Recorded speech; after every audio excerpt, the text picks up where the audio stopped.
Hey, everybody, and welcome to Unboxed. Let's go ahead and get ready to start unboxing the power of the Black family. I'm Dr. Robert Davis, family life educator and relationship coach, and welcome to Unboxed, a frank and straightforward conversation about relationships. We're going to talk about family, church, workplace, and all other types of relationships. Join me for the next few moments as we unbox the power and potential of relationships and help you to live your best life. Hey everyone, welcome to another episode of Unboxed. I'm your host, Dr. Robert Davis. Got a lot to cover today, so we're going to jump right into it. Before we do, please make sure that you like, subscribe, and share. Like, subscribe, and share. And then go into the description below so that you can find ways to partner with Unboxed, to find out different things that we're doing in the community, as well as ways that you can support what we are doing. All right, we're going to continue our journey together as we seek to understand how we can build the Black family. And in order to accomplish this, we have been exploring the historical realities that formed and that shaped how the Black family functions. So for the past several episodes, we have talked about the historical atrocities that were inflicted on the Black community, on African Americans. And to be honest with you, under the best case scenario, the legal brutalization of Blacks ended about 9 years before I was born. Let me say that again. The legal brutalization of Blacks ended about 9 years before I was born. So then my generation, our parents, were still suffering from the prolonged exposure to legalized lynching, white terrorism, and systemic racism. So you're talking about me. Unless my mother had me when she was 6, and she didn't, then she as well grew up during a time where lynching was still legal, where systemic racism was still legal, where segregation and brutalization of Blacks was still legal. Dr. Joy DeGruy, and I've been referencing her a lot because she really does articulate in a very clear, concise way how this phenomenon looks.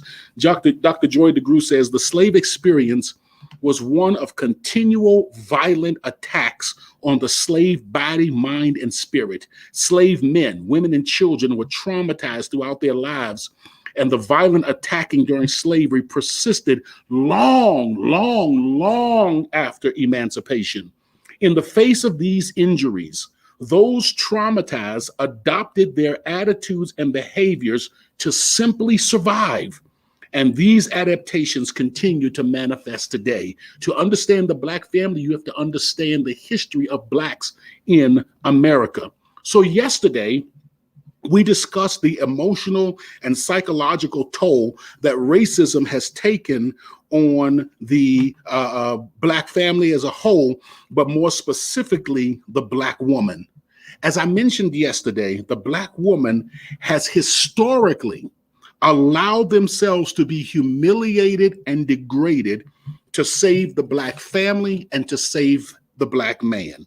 And what do you mean by they've allowed themselves to be humiliated and degraded to save the Black family and the Black man? Let me just give you a few examples similar from the ones I took yesterday. Examples from over the years have been allowing themselves to be sexually exploited, which really is rape.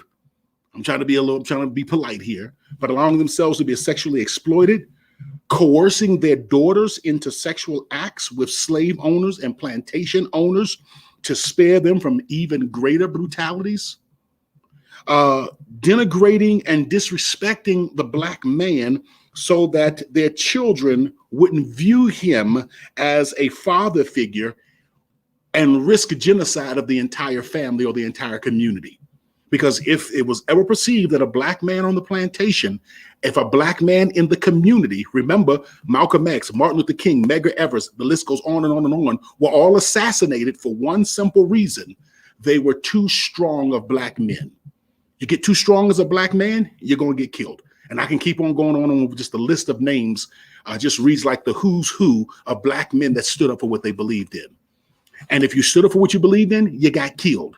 These folk were killed with a national eye looking at them. Can you imagine what it must have been like for the Black woman as she had to see her husband if she was to show him any deference, any respect, if her children were to show him any deference and respect, the type of brutality that he would have to suffer. So the Black woman had to end up taking on the emotional pain and the scars of having to teach her children just to survive. And part of survival was sexual exploitation. Part of survival was the denigration and the disrespect of the Black man, just to prevent her whole community from being inflicted with genocide. That's an awful lot to put on anybody. It's an awful lot to put on our sisters. Having to financially and emotionally care for the family, because America, as recent as 1994, made it illegal to be poor and to have a father in the home.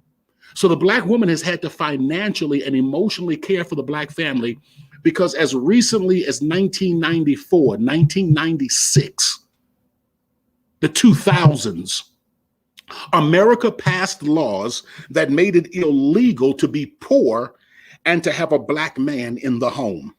The Black woman did not run off the Black man, and the Black man did not abandon his home. Since 1619, the Black man has been systematically removed from the Black family, and our Black queens have had to pick up the pieces. That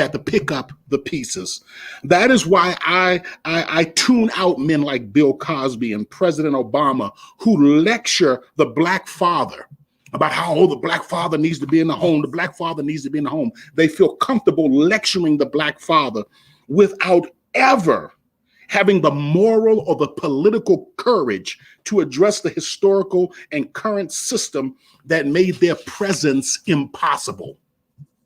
You know, anybody can stand up and make CNN and white America happy by saying, you know, the problem is the Black man this and the Black man that, and our Black women need to stop letting these Black men get them pregnant and blah, blah, blah, blah, blah. Anybody can stand up and say that, but you have to have some guts to look your political ally, Bill Clinton, in the face and say, your welfare reform bill continued a legacy of racism that put the Black family in the condition that it's in. But they didn't have the courage to do that. Bill Clinton didn't have the courage to do, Bill Cosby and President Obama and many others who like to lecture and point their fingers and wag it in the face of Black men and Black women. They don't have the moral courage to stand up and look at the system that created the environment where the Black man was not allowed to be in the home. And I'm getting on my little soapbox here today because I get upset when I see this foolishness. And I dare anyone to criticize my Black sister, considering the historical responsibility that has been placed on their shoulders. Without our Black sisters, without our Black queens, the Black community would have been destroyed. Without the sacrifices that they were willing to make, the Black community would have been destroyed. So what our Black sisters need is not criticism and pointing fingers and belittling. What our Black sisters need is celebration and support. Yesterday, I talked about celebrating the Black woman and how much we need to celebrate and elevate the Black woman. Today, I want to talk about supporting the Black woman. And boy, time flies when you're having fun. Every agency, when I talk about supporting the Black woman, here's what I mean. Every agency in the Black community should be intentional. The key word is intentional. They should be intentional about creating programs and support systems for the Black woman.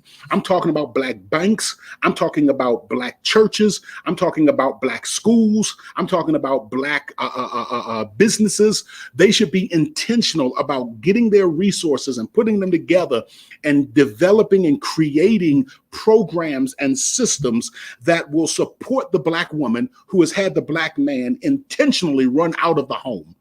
And we need to make sure that the resources that the Black woman needs, since she's made sacrifices for the Black community over the last 500 years, since she has made so many sacrifices for the Black community over the last 500 years, it is now time for the Black community to be intentional about putting its resources and building up the Black woman. Putting its resources and building up the Black woman. Every institution. I want to say especially the church, but I'm not talking about the church today specifically. So let me just move on. Life is in the womb. And if we are going to protect the life of the Black family, we have to protect, we have to support the Black woman, the Black womb, if you will. That is where the cradle of civilization, the cradle of the African American community exists. It exists within the Black woman, and we have to make sure that we support, and we have to make sure that we're putting together programs and systems and support groups and everything else, whatever is needed. And there are people with sociologists who have a better understanding of this than me, but we need to make sure that our agencies, our institutions are implementing these programs, these ideas, these suggestions, these support groups for our Black sisters. Listen, I don't have any more time, so let me go ahead and wrap this thing on up. Please make sure that you like, subscribe, and share. I'm going to come back here tomorrow. We're going to continue talking about how we build up the Black family. Thank God for the Black woman. Thank God for my mother. Thank God for my wife and every other strong, powerful Black woman that has made it possible for Black men to be here today. God bless you. I'll see y'all tomorrow. Take care. Seasoned with Grace, Unboxed also provides healthy relationship training and leadership development for businesses, churches, and community organizations. For a free consultation to discuss your team's needs, please contact us at our website at swg-unboxed.org. That's swg-unboxed.org.